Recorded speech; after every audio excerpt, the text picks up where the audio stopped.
இந்த வீடியோக்குள்ள போறதுக்கு முன்னாடி நம்ம சேனலை சப்ஸ்கிரைப் பண்ணாதவங்க சப்ஸ்கிரைப் பண்ணிடுங்க, பக்கத்துல இருக்க பெல் பட்டனையும் கிளிக் பண்ணிக்கோங்க. வாங்க வீடியோக்குள்ள போகலாம். கேப்டன் விஜயகாந்தோட மூத்த மகன் விஜய பிரபாகரனுக்கு கூடிய விரைவில் திருமணம் நடக்க போறதா அவரோட தம்பி சண்முக பாண்டியன் உறுதி செஞ்சிருக்காரு. தமிழ் சினிமாவை தன்னுடைய அபார நடிப்பால தன்வசப்படுத்தினவர் தான் நடிகர் விஜயகாந்த்.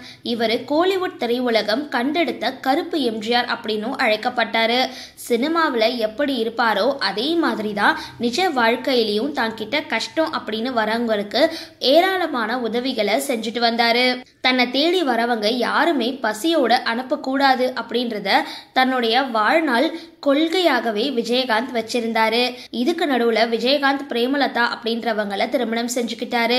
இவங்களுக்கு விஜய பிரபாகரன் மற்றும் சண்முக பாண்டியன் 2 மகள்கள் இருக்காங்க. விஜயகாந்த் மறைவுக்கு அப்புறம் விஜய பிரபாகரன் தீவிரமா தன்னுடைய அம்மா கூட இணைஞ்சு அரசியல் பணிகளை செஞ்சுட்டு வராரு. மற்றொருவர் சண்முக பாண்டியன் தமிழ் சினிமால களமிறங்கி இருக்காரு.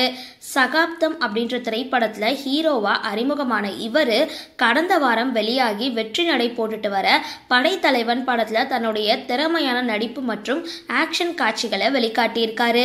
இதுவரைக்கும் படைத்தலைவன் திரைப்படம் சுமார் 5 கோடிக்கும் மேல வசூல் செஞ்சிருக்கு. இந்த நிலையில திரைப்படம் குறித்து பேசி இருக்கும் பொழுது சண்முக பாண்டியன் அண்ணன் திருமணம் குறித்து செய்தி பகிர்ந்திருக்காரு. கடந்த 2019ஆம் ஆண்டு விஜய பிரபாகரனுக்கு தொழிலதிபர் மகள் கீர்த்தனா அப்படின்றவங்க கூட திருமண நிச்சயதார்த்தம் நடந்து முடிஞ்சிருந்தது. இதை தொடர்ந்து விஜயகாந்த் மறைஞ்ச அப்புறம் 1 வருடம் ஆன பின்னரே விஜய பிரபாகரனுக்கு திருமணம் நடக்கும் அப்படின்னு சொல்லப்பட்டது. படைத்தலைவன் செய்தியாளர் சந்திப்பின் பொழுது விரைவில் எங்க வீட்டுக்கு அண்ணி வரப்போறாங்க அப்படின்னு சொல்லி திருமணத்தை உறுதி செஞ்சிருக்காரு. ஏற்கனவே விஜய பிரபாகரனுக்கு நிச்சயதார்த்தம் செய்யப்பட்ட பெண்ணான கீர்த்தனா தான் மணமகளா இல்ல வேற யாராவது விஜய பிரபாகரன் திருமணம் செஞ்சு கொள்ள உள்ளாரா அப்படின்னு பல கேள்விகள் சமூக வலைதளங்கள்ல எழுந்துட்டு வருது. சரி, இந்த வீடியோ பத்தின உங்களோட கருத்துக்களை கீழே கமெண்ட் பாக்ஸ்ல போஸ்ட் பண்ணுங்க. வீடியோ பிடிச்சிருந்தா லைக் பண்ணுங்க, ஷேர் பண்ணுங்க, மறக்காம டிபி காபி சேனலை சப்ஸ்கிரைப் பண்ணுங்க.